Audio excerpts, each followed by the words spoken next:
بلال حبشی رضی اللہ عنہ مشہور صحابی ہیں جو مسجد نبوی کے ہمیشہ مؤذن رہے۔ شروع میں ایک کافر کے غلام تھے، اسلام لے آئے، جس کی وجہ سے طرح طرح کی تکلیفیں دیے جاتے تھے۔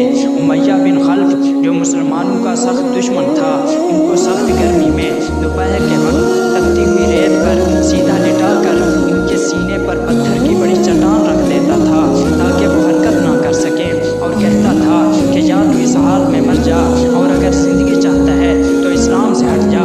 مگر حضرت بلال حبشی رضی اللہ عنہ اس حالت میں بھی احد احد کہتے تھے، یعنی معبود ایک ہے۔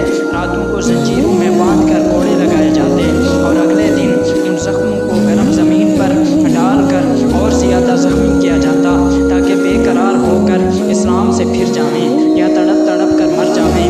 عذاب دینے والے اتا جاتے، کبھی ابو جہل کا نمبر آتا، کبھی امیہ بن خلف کا، کبھی اوروں کا، اور ہر شخص اس کی کوشش کرتا کہ تکلیف دینے میں زور ختم کر دے۔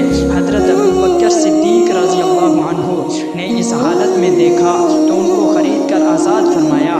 چونکہ عرب کے بت پرست اپنے بتوں کو بھی معبود کہتے تھے، اس لیے ان کے مقابلے میں اسلام کی تعلیم توحید کی تھی، جس کی وجہ سے حضرت بلال حبشی رضی اللہ عنہ کی زبان پر ایک کا ورد تھا، یہ تعلق یا عشق کی بات ہے۔ ہم جھوٹی محبتوں میں دیکھتے ہیں کہ جس سے محبت ہو جاتی ہے اس کا نام لینے میں لطف آتا ہے، بے فائدہ اس کو رٹا جاتا ہے، تو اللہ کی محبت کا کیا کہنا جو دین اور دنیا دونوں میں کام آنے والی ہے۔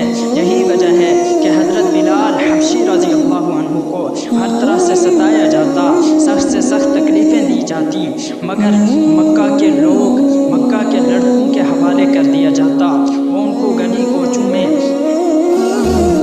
چکر دیتے پھریں اور یہ کہتے کہ ایک ہے کہ رٹ لگاتے تھے، اسی یہ صلہ ملا کہ پھر حضور اقدس صلی اللہ علیہ وسلم کے دربار میں مؤذن بنے اور سفر حضر میں ہمیشہ اذان کی خدمت ان کے سپرد ہوئی۔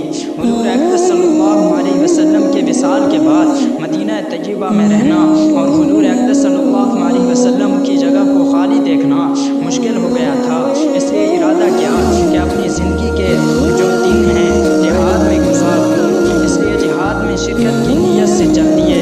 ایک عرصہ تک مدینہ منورہ لوٹ کر نہیں آئے۔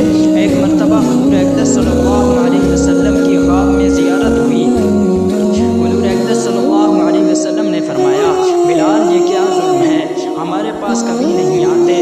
تو آنکھ کھلنے پر مدینہ طیبہ حاضر ہوئے۔ حضرت حسن رضی اللہ عنہ، حضرت حسین رضی اللہ عنہ نے اذان کی فرمائش کی۔ لاٹوں کی فرمائش ایسی نہیں تھی کہ انکار کی گنجائش ہوتی۔ اذان کہنا شروع کی اور مدینہ میں حضور اقدس صلی اللہ علیہ وسلم کے زمانے کی اذان کانوں میں پڑھ کر بحرام مچ گیا۔